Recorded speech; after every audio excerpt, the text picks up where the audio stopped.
시청자 여러분 안녕하십니까? 9월 9일 목요일 투데이샷 주요 뉴스입니다.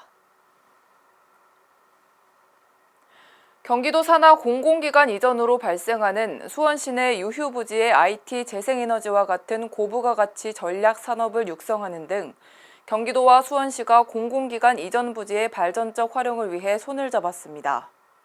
이재명 경기도지사는 오늘 도청에서 염태영 수원시장과 공공기관 이전 부지의 발전적 활용 방안 모색을 위한 업무 협약에 공동 서명했습니다. 협약에 따라 경기도와 수원시는 경기도 경제과학진흥원 등 공공기관 이전에 따라 기존 광교 부지의 IT와 BT 등 고부가 가치 전략 산업을 육성하는 데 협력해 나갈 계획입니다.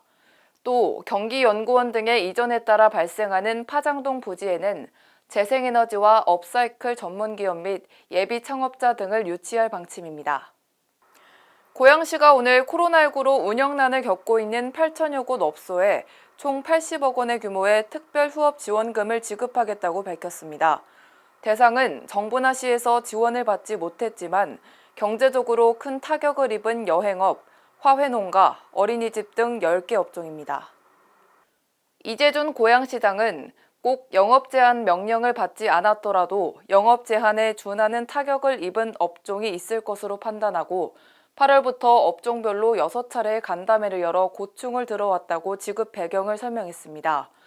고양시는 추석 전후로 지원금 지급을 목표하고 있으며 부정수급이나 방역수칙 위반 사실이 적발된 업소의 경우 지원금을 즉시 환수한다는 방침입니다. 용인시가 오는 12월부터 마을버스 48개 노선, 일반형 시내버스 50개 노선 등 98개 노선을 준공영제로 전환합니다. 일반 시내버스는 물론 마을버스까지 노선관리형 준공영제로 전환하는 것은 전국 기초자치단체 중 용인시가 처음입니다. 용인시는 오늘 경기교통공사와 버스 준공영제 운영 지원을 위한 업무 위수탁 협약을 체결했습니다. 협약에 따라 시는 노선 신설 변경 등 큰 틀에서 관리 감독을 담당하고 경기교통공사는 운송 수입금 관리와 노선별 정산 등 운영 지원을 맡게 됩니다. 이번 협약으로 용인시는 시민 모두가 만족할 수 있는 대중교통 서비스를 제공할 수 있을 것으로 기대하고 있습니다.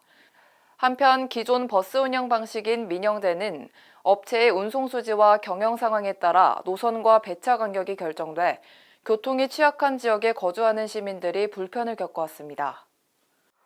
인천시가 어르신들의 활기차고 건강한 노후를 지원하기 위해 GS25 시니어 드림스토어 인천 1호점을 열었습니다. GS25 시니어 드림스토어는 다양한 일자리 발굴을 통해 어르신의 노후 생활을 지원하기 위해 인천시와 GS 리테일이 협력 추진하는 사업입니다.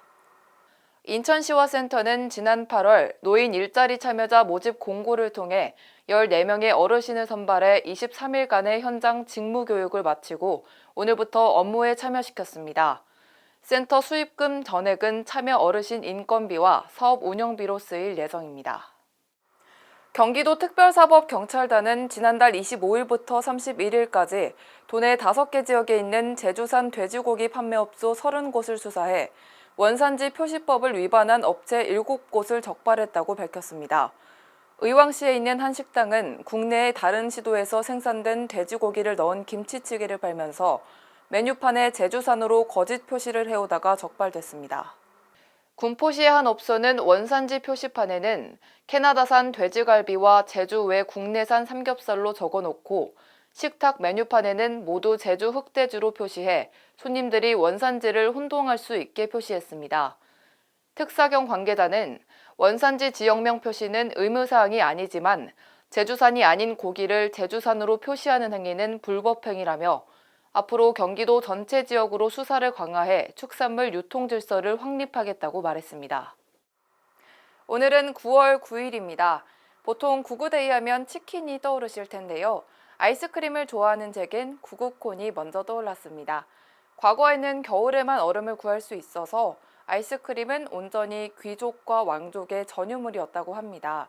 터키에서는 돈두르마, 이탈리아에서는 젤라또, 대한민국에서는 팥빙수 등 종류만큼이나 다양한 맛의 아이스크림.